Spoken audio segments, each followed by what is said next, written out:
नियम 50 के अंतर्गत स्थगन प्रस्ताव पर मेरा प्रस्ताव था कि अवैध बजरी खनन माफियाओं के कारण पूरे राजस्थान और विशेष तौर पे जालोर जिला जहाँ से मैं आता हूँ, इतनी ज़बरदस्त आतंक कह सकता हूँ मैं इसको, और इस आतंक की वजह से प्रदेश भर में बजरी चोरी पूरे खुले तौर पे चल रही है और अवैध खनन पूरे तौर पे चल रहा है और उस पर कोई रोक नहीं, लगाम नहीं किसी तरह से।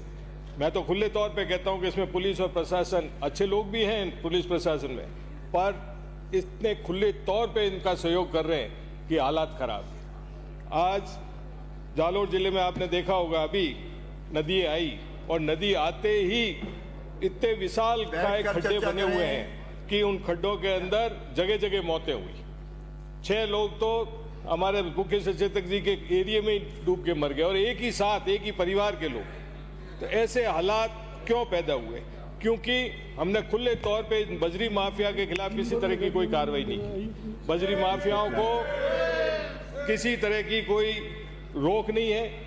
इनके पास में लीज कहीं की होती है और खोदते कहीं पे हैं और स्टॉक कहीं पे भी कर लेते हैं। ये हालात हैं, इनको कोई रोकने टोकने वाला नहीं है। और इसमें आम किसान और आम आदमी परेशान होता है। वो बेचारा एक ट्रैक्टर लेके बजरी खुद के खेत के लिए भी ले जा रहा होता है तो उसको पकड़ लिया जाता है। और यहाँ तक के हालात हैं कि अगर कोई खेत में, आप किसान हैं, ज़्यादातर यहाँ से किसान वर्ग के लोग आते हैं, अगर कोई खेत में अपने एक खेत से दूसरे खेत में खेती के लिए भी मिट्टी ले जा रहा है, उसका भी चालान कर दिया जाता है। और एक ट्रैक्टर के चालान लाख सवा लाख से नीचे नहीं होता है।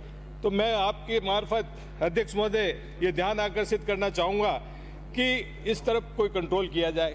मैं खुले तौर पे कहता हूँ कि इसके अंदर प्रशासन और पुलिस का सहयोग है। प्रशासन और पुलिस को, इस तरह के लोग भी बैठे हैं इसमें जिनको शायद समय पे सैलरी नहीं मिलती होगी पर हफ्ते टाइम टू टाइम मिल जाते हैं, उन्हें सैलरी की जरूरत ही नहीं है। इसीलिए इस तरह के माफिया को पनपाया जा रहा है।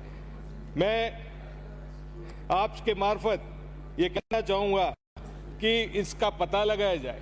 पहले हम माफियाओं की बात करते थे कि राजस्थान स्तर के माफिया होंगे, अब तो हर जिले में, हर एरिया में माफिया हो गए। और इन माफिया को पहचानने की कोई जरूरत ही नहीं है। आप किसी भी गांव में चले जाएं, उनके पास 10-10 जेसीबी खड़ी है, 10-10 ट्रैक्टर खड़े हैं, उनको कोई नहीं पकड़ता है। अधिकारी भी जाके डंपर खड़े हैं, उनको कोई नहीं पकड़ता। अधिकारी भी जाके किसान के ट्रैक्टर को यहाँ से वहाँ जा रहा होता है, उसको पकड़ के फॉर्मेलिटी पूरी करते हैं। मेरा आपके मार्फत ये कहना चाहूँगा कि इस तरफ ध्यान दिया जाए और इस पर लगाम लगाई जाए। सरकार को भी कोई नीति बनानी चाहिए कि इस तरह से अगर आप, किसान ही परेशान हो जाएगा, आम आदमी भी। अब यहाँ तक के हालात हैं कि हमें अगर बजरी चाहिए या मिट्टी चाहिए तो हम खुद के ट्रैक्टर से नहीं लाएंगे, हम किसी माफिया को फोन करते हैं कि भाई भिजवा देना थोड़ा। इस तरफ सरकार को ध्यान देना चाहिए। श्री डॉक्टर शिखा मील बराला।